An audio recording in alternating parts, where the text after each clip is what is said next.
تو اس کے اندر اللہ کے محبوب صلی اللہ علیہ وسلم نے ارشاد فرمایا کہ آپ کو انعام دینے کی باری ہوتی ہے، آپ کو مزدوری دینے کا ٹائم ہوتا ہے۔ سبحان اللہ۔ تو اس کے اندر حضور علیہ الصلوۃ والسلام کی ایک حدیث مبارکہ ہے، حضرت ابو امامہ رضی اللہ تعالی عنہ، آپ اس کے راوی ہیں، جس کا میں آپ کے سامنے مفہوم پیش فرما دیتا ہوں کہ آپ فرماتے ہیں کہ اس میں سب سے بڑی جو خوشخبری ہے، سب سے بڑا جو انعام ہے، جہنم سے آزادی تو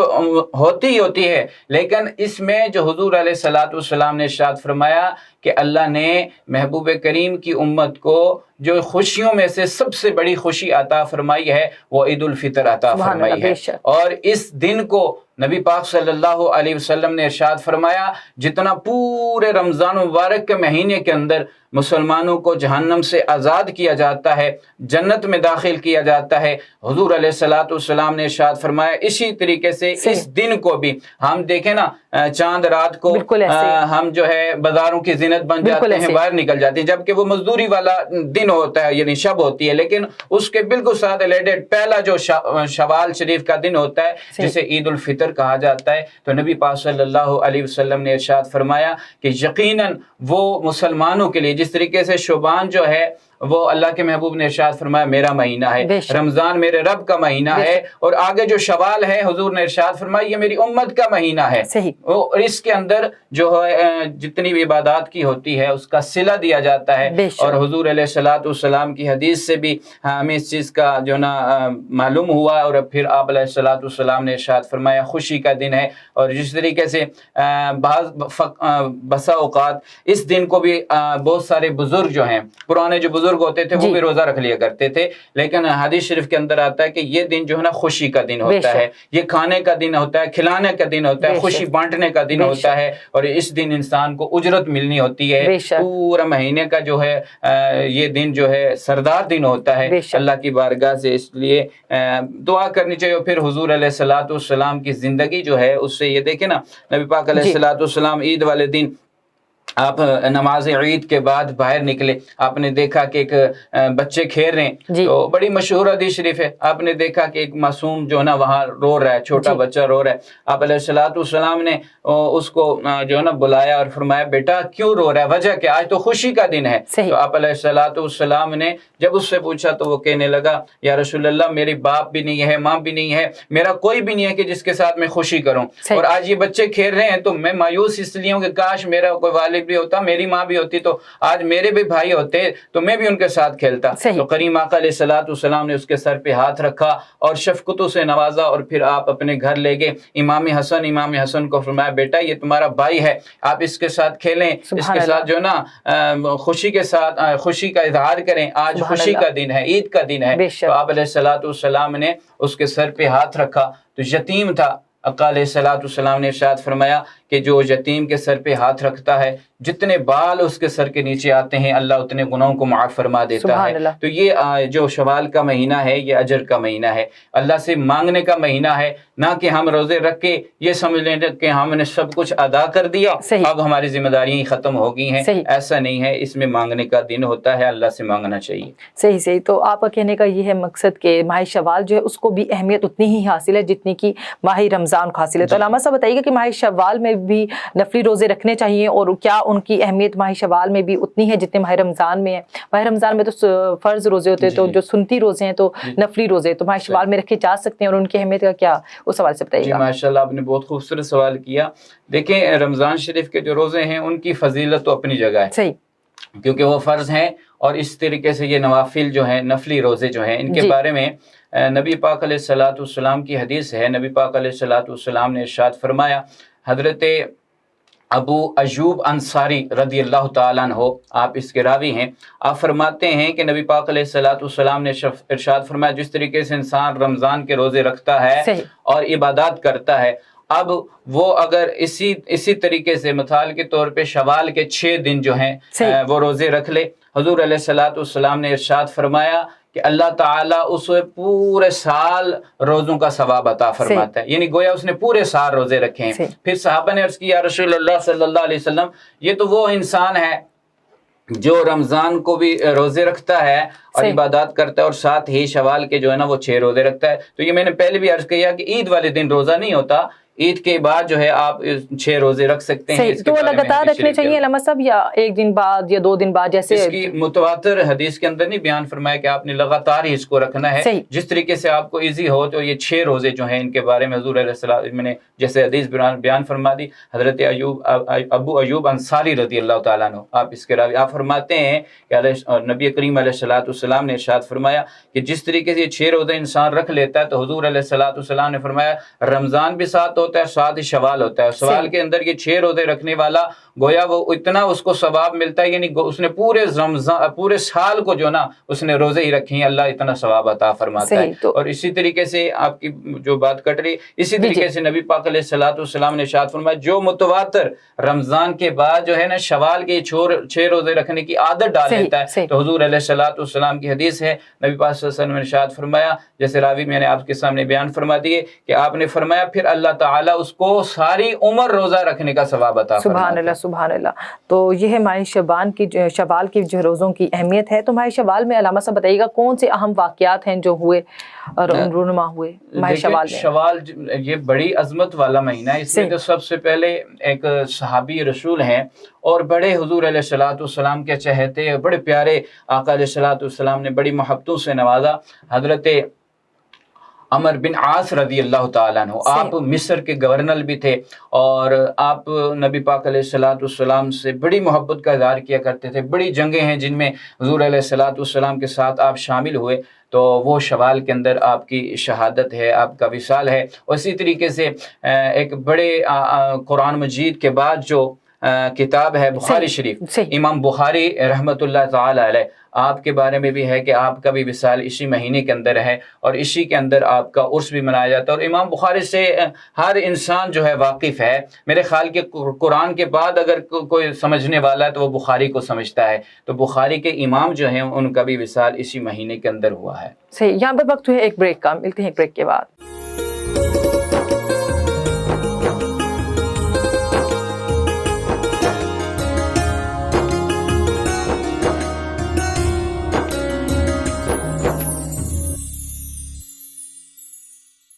ویلکم بیک. علامہ صاحب جیسے کہ آپ واقعات کا بتا رہے تھے تو اسی حوالے سے بتائیے گا کوئی اہم واقعات جو ہیں اس ماہ مبارک سے ریلیٹڈ ان کے حوالے سے ذرا بتائیے گا. اس کے اندر ایک حدیث شریف ہے حضرت عبداللہ ابن مسعود رضی اللہ تعالیٰ عنہ. آپ نے ارشاد فرمایا کہ مکے کے اندر ایک نوجوان تھا جو کافر تھا، مسلمان نہیں تھا. صحیح.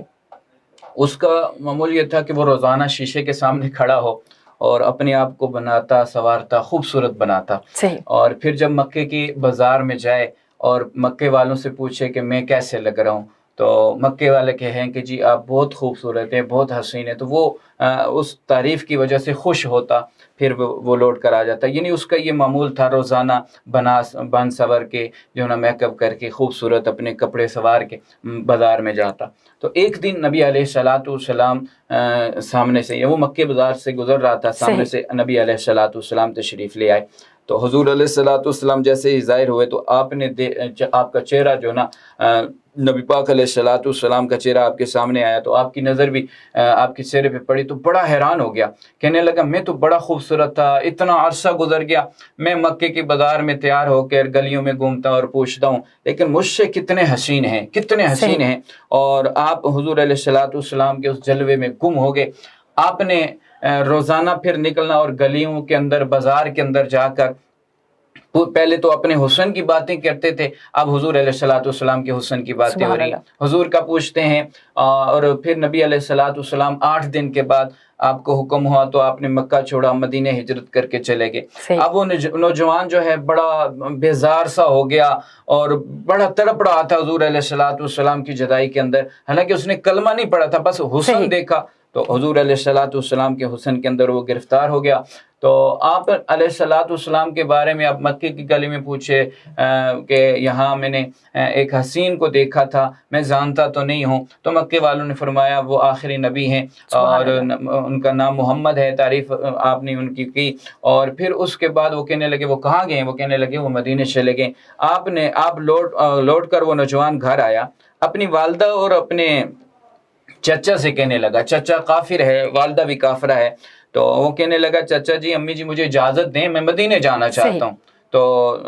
آپ کے جو چاچا تھے انہوں نے کہا بیٹا یہ جو کاروبار ہے یہ سارا نظام آپ کے حوالے کیا ہوا ہے تو آپ اس کو چلاتے ہیں تو میں آپ کو کیسے چھوڑ سکتا ہوں؟ تو آپ نے کہا چاچا کچھ بھی کر لیں لیکن میں نے اب مکے نہیں رہنا، میں نے مدینے جانا ہے، میں نے یہاں نہیں رہنا۔ تو نبی علیہ الصلوۃ والسلام کی محبت کے اندر اس نے جب اپنے چاچا کو مجبور کیا تو اس نے کہا کہ یہ مال، اس نے سارا کچھ، نے کہا چاچا یہ لے لیں، اب چابیاں اٹھائیں، کنجیاں اٹھائیں، جا کر چاچے کے قدم میں ڈالیں اور اپنی والدہ سے اجازت لینے لگا۔ تو چاچا آخر میں کہنے لگا اچھا یہ تو نے دے دیا لیکن تو نہیں جا سکتا۔ فرمایا اب کیوں نہیں جا سکتا؟ سب کچھ تیرے حوالے کر دیا، تو میں نے جانا ہے مدینہ شریف۔ تو انہوں نے فرمایا نہیں جا سکتا، تیرے جسم پر جو لباس ہے نا یہ بھی میری کمائی سے، میرے پیسوں سے خریدا ہوا ہے، تو مدینہ نہیں جا سکتا۔ اس نے والدہ کو کہا امی جی اگر کوئی چادر ہے کوئی دوپٹہ ہے تو مجھے بتائیں۔ آپ کی والدہ نے اندر سے چادر دی، آپ دروازے کے پیچھے جاتے ہیں، کپڑے اتارے اور وہ ایک چادر درمیان سے پھاڑ کے آپ نے اپنے ستر کو ڈھانپا اور ایک کو اپنے سر پہ لپیٹا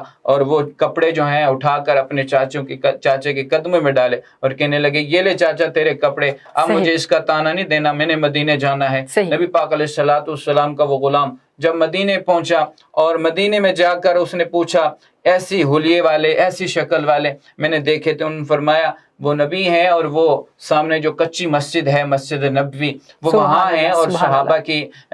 ساتھ جو ہے نا وہ حسن سلوک سے پیش آتے ہیں اور وہ آپ صحابہ کو دین سکھاتے ہیں، دین کی باتیں بتاتے ہیں، تعلیم دیتے ہیں، تو اگر آپ نے ملنا ہے تو آپ چلے جائیں۔ تو وہ نوجوان جب وہاں جا کر پہنچا تو آپ نے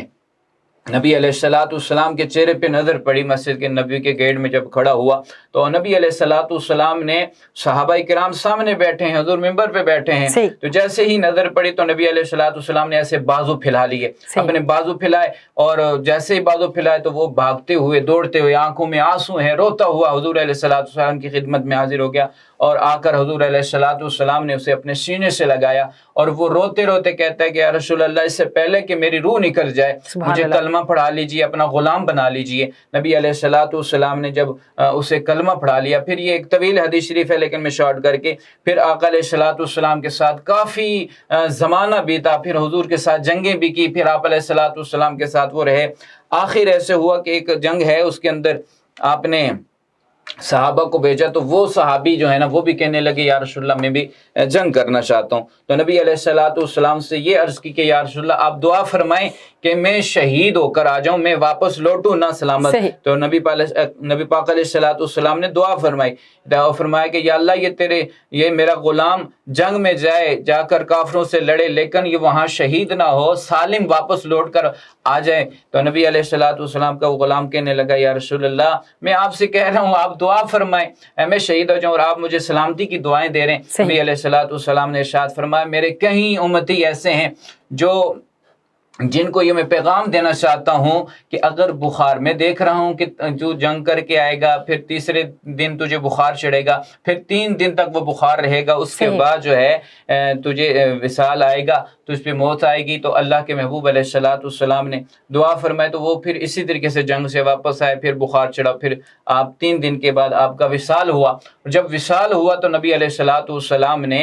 صحابہ کو فرمایا اور حضور نے دعا دی تھی کہ یا اللہ کہ اس کو شہادت کی موت عطا کرنا، تو وہ بخار کی حالت میں مرا۔ تو نبی علیہ الصلوۃ والسلام نے فرمایا میری امت کے کچھ لوگ ایسے ہیں جو شہادت کی تمنا تو کریں گے لیکن شہید والا مقام جو ہے اس طریقے سے ان کو نہیں ملے گا جس طریقے سے کافروں کے سامنے لڑ کے ملا جاتا ہے، لیکن بخار کی حالت کے اندر بھی اگر کوئی بندہ اس کا وصال ہو جاتا ہے تو کریم مصطفیٰ علیہ الصلوۃ والسلام نے ارشاد فرمایا اللہ اسے شہادت والی موت عطا فرماتا ہے، اللہ اسے شہید عطا کرے گا۔ اسی طریقے سے پھر وہ جو صحابی ہیں وہ ان کا وصال ہوا تو حضور علیہ الصلوۃ والسلام نے صحابہ سے فرمایا صحابہ آؤ چلو ہم نے اپنے غلام کی قبر بنانی ہے۔ اتنا خوش نصیب ہے وہ انسان کہ نبی کریم علیہ الصلوۃ والسلام خود جا رہے ہیں اور جا کر قبر بنائے۔ جب قبر تیار ہو جاتی ہے تو حضور علیہ الصلوۃ والسلام نے صحابہ سے فرمایا، اب صحابہ جو ہے نا اس کے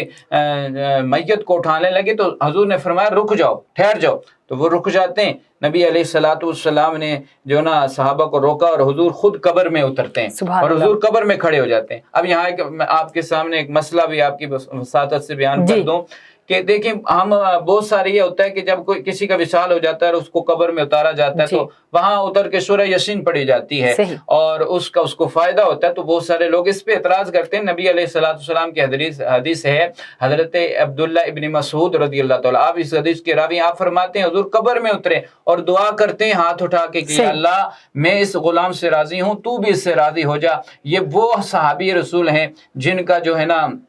وصال، جیسے آپ نے پہلے ارشاد فرمایا کہ جن کا وصال جو ہے شوال کے اندر ہوا ہے، شوال کا مہینہ تھا، تو ان کے لیے نبی علیہ السلام نے دعاؤں کا اہتمام کیا۔ تو ایسے خوش نصیب جو ہیں اس مہینے کے اندر ان کا وصال ہے۔ اس طریقے سے بہت سارے بھی صحابی ہیں جن کا جو نا اس طریقے سے ہے وصال کے بارے میں۔ صحیح علامہ صاحب بتائیے گا، جیسے کہ نبی کریم صلی اللہ علیہ وآلہ وسلم نے نفلی عبادات، نفلی روزوں کا حکم دیا ہے اس ماہ مبارک میں، اور ایسے کون سے اعمال ہیں جن کو کرنے پر نبی پاک صلی اللہ علیہ وآلہ وسلم نے زور دیا؟ جس طریقے سے میں نے پہلے بھی آپ کے سامنے حدیث شریف بیان فرمائی نے کہ نبی علیہ السلام نے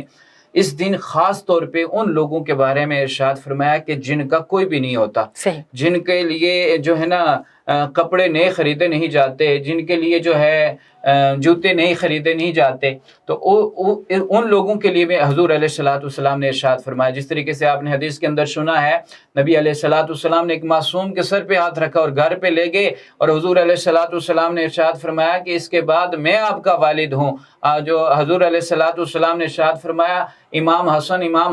حسین کو کہ یہ آپ کے بھائی ہیں، آپ کی والدہ اس کی والدہ ہیں۔ تو اس مہینے کے اندر بہت سارے ایسے ہیں، جس طریقے سے نبی علیہ السلام نے ارشاد فرمایا کہ روزے جو ہیں،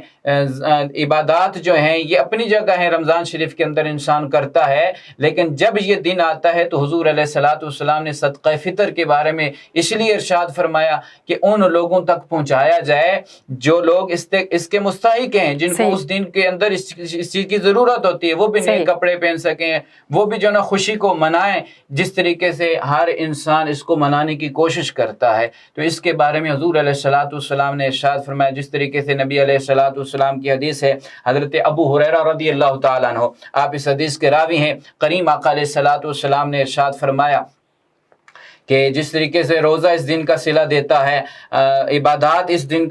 دن کے اندر صلہ ملتا ہے، اس کو اس کا اجر ملتا ہے، اسی طریقے سے اگر کسی انسان کو اس دن کے اندر خوشی کے ساتھ مل لیا جائے، اگر میرے آقا علیہ السلام نے ارشاد فرمایا کہ اس کو خوشی کے ساتھ گلے سے لگایا جائے اور ان خوشیوں میں اس کو اپنے ساتھ شامل کیا جائے، نبی علیہ السلام نے ارشاد فرمایا کہ اس وجہ سے اللہ تعالیٰ اس کے گناہوں کو معاف فرماتا ہے، اس کے درجات بلند کرتا ہے۔ جس طریقے سے رمضان کے اندر انسان روزے رکھ کے اپنے گناہوں کی تلافی کرتا ہے نا، اسی طریقے سے اس دن کے اندر بھی حضور علیہ السلام نے ارشاد فرمایا کہ ان لوگوں کے ساتھ حسن سلوک سے پیش آؤ کہ جن کا اس دن کے اندر کوئی بھی خوشی کے ساتھ خوشی میں شامل کرنے والا نہیں ہوتا۔ تو ہمیں کوشش کرنی چاہیے کہ جہاں ہم روزوں کی خوشی کرتے ہیں اور اس دن کو خوشی سے مناتے ہیں، وہاں کئی ایسے لوگ ہیں جو اس چیز کے طالب ہوتے ہیں، جن کو ہماری ضرورت ہوتی ہے، ہم نے ان کے ساتھ چل کے اپنی خوشیوں کو ان کے ساتھ شیئر کرنا ہوتا ہے۔ صحیح علامہ صاحب، مجھے ماہ شوال کے حوالے سے بتائیے گا کہ ماہ شوال میں جو ہے کون سے جو ہیں عبادات اور کون سے اعمال کرنے چاہیے ماہ شوال میں؟ عید کا تو گزر گیا ٹائم، پھر جب ماہ شوال پورا جو جا رہا ہے تو اس میں ہمیں کیا کرنا چاہیے، کون سے ایسے اعمال ادا کرنے چاہیے؟ اس میں نبی پاک علیہ السلام نے جہاں نفلی روزوں کے بارے میں حکم ارشاد فرمایا نا، اسی طریقے سے نوافل کے بارے میں بھی سرکار علیہ السلام کی حدیث ہے، اور حضرت ابو ہریرہ رضی اللہ تعالیٰ عنہ، آپ اس حدیث کے راوی ہیں، حضرت ابن عباس رضی اللہ تعالیٰ عنہ، آپ نے بھی اس حدیث کو نقل فرمایا، امام جلال الدین سیوطی نے بھی اس حدیث کو نقل فرمایا، اور امام فخر الدین رازی نے بھی اس حدیث کو نقل فرمایا۔ آپ فرماتے ہیں کہ جتنے بھی صالحین گزرے ہیں، جتنے بھی بزرگ گزرے ہیں، جب روزوں کا اہتمام کیا کرتے تھے، روزوں کے فوراً بعد ان کے چہرے پہ زیادہ خوشی کے اظہار ہوتے تھے۔ تو نبی پاک علیہ السلام کی حدیث کے اندر بھی آتا ہے نا کہ اس مہینے کے اندر انسان کو خوش ہونا چاہیے اور خوشی کے ساتھ اس مہینے کو گزارنا چاہیے، کہ نبی پاک علیہ السلام نے ارشاد فرمایا، جس دیکھیں نا، اب انسان رمضان کے روزے رکھتا ہے تو اس کے زندگی کے گناہ معاف ہوتے ہیں، اور حضور نے ارشاد فرمایا اس مہینے کے اندر اگر کوئی انسان 6 روزے رکھتا ہے، یہ اپنا معمول بنا لیتا ہے، تو نبی پاک علیہ السلام نے ارشاد فرمایا کہ ساری زندگی روزے رکھنے کا اللہ اس کو ثواب عطا فرمائے، یعنی ساری زندگی اس نے روزے رکھے ہیں رمضان کے 30 روزے رکھنے کے بعد 6 روزے ان کو ٹچ کر لیں. اور اسی طریقے سے حضور علیہ الصلوۃ والسلام کی حدیث ہے کہ نبی پاک علیہ الصلوۃ والسلام نے ارشاد فرمایا جو ان راتوں کے اندر شعبان کی راتوں کے اندر جو نوافل پڑھتا ہے, اللہ کے محبوب علیہ الصلوۃ والسلام نے ارشاد فرمایا جتنے بھی برگزیدہ بندے جنہوں نے روزے رکھ کے اللہ کا قرب حاصل کیا ہے اور ساتھ ہی اس مہینے کے اندر انہوں نے عبادات کر کے اللہ کو راضی کر کے اللہ کا جو نا انہوں نے قرب حاصل فرمایا ہے. سبحان اللہ سبحان اللہ. علامہ صاحب بتائیے گا کہ نبی کریم صلی اللہ علیہ وآلہ وسلم کی ہجرت اس کے حوالے سے مختصراً ذرا بتائیے گا. نبی پاک علیہ الصلوۃ والسلام کی ہجرت کے حوالے سے جیسے میں نے پہلے بھی حدیث شریف آپ کے سامنے رکھی, حضرت عبداللہ ابن مسعود رضی اللہ تعالیٰ عنہ آپ مکے میں ہیں اور جب مدینے پہنچتے ہیں تو اس کے حوالے سے مطلب بہت ساری حدیث مبارکیں, لیکن مشہور زمانہ حدیث مبارکہ نبی علیہ الصلوۃ والسلام نے شوال کے مہینے کے اندر جب ہجرت فرمائی تو آپ مکے پہنچتے ہیں تو مکے والوں نے نبی علیہ الصلوۃ والسلام سے اپنی محبت کے اظہار کچھ اس طریقے سے کیا جس کے اندر ایک حدیث شریف کے اندر آتا ہے. ہم حضرت امی عائشہ صدیقہ رضی اللہ تعالیٰ عنہ آپ اس کے راوی ہیں, آپ فرماتی ہیں کہ نبی علیہ الصلوۃ والسلام جب مکے میں پہنچتے ہیں تو بہت سارے حضور علیہ الصلوۃ والسلام سے محبت کرنے والے جنہوں نے روزوں کا اہتمام کیا, نفلی روزے رکھے, عبادات کی اور پھر آپ علیہ الصلوۃ والسلام کی خدمت میں حاضر ہوئے. تو ان میں سے ایک صحابی ہیں, آپ فرماتے ہیں جب رسول اللہ صلی اللہ علیہ وسلم کی بارگاہ میں حاضر ہوا میں نے عرض کیا یا رسول اللہ جس طریقے سے ہم رمضان المبارک میں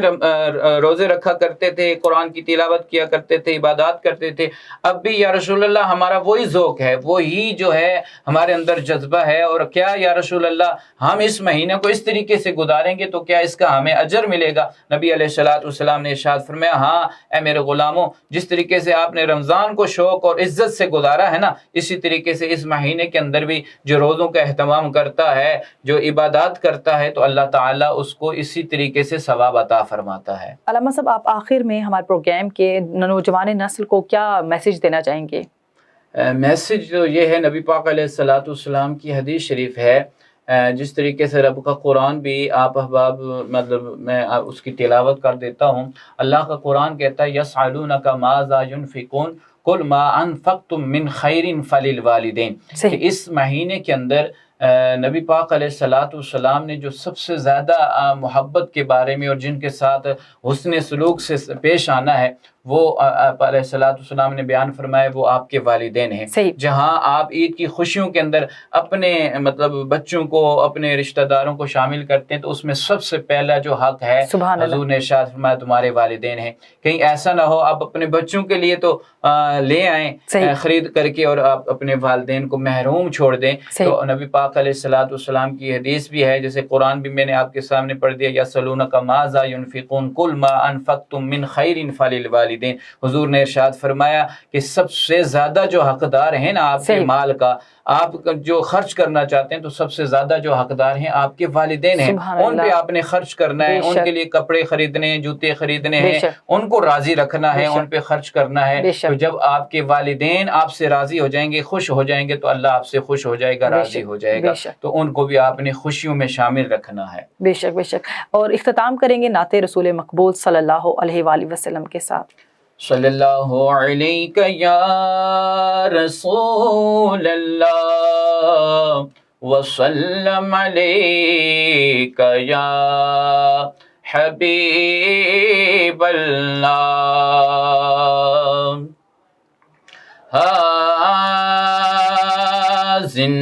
زندگی حقیقت میں بس اسی نے پائی ہے, مصطفیٰ کے قدموں میں موت جس کو آئی ہے. زندگی حقیقت میں بس اسی نے پائی ہے. بات میرے مرشد نے مجھ کو یہ بتائی ہے, جو نبی کا ہو جائے اس کی کل خدائی ہے، زندگی حقیقت میں بس اسی نے پائی ہے، اور چار سو اندھیرا تھا، ظلمتوں کا ڈیرا تھا، آقا جی آپ کے آنے سے یہ دنیا جگمگائی ہے۔ جزاک اللہ۔ اس کے ساتھ ہی اپنی میزبان انم نقوی کو دیجیے اجازت، اللہ حافظ۔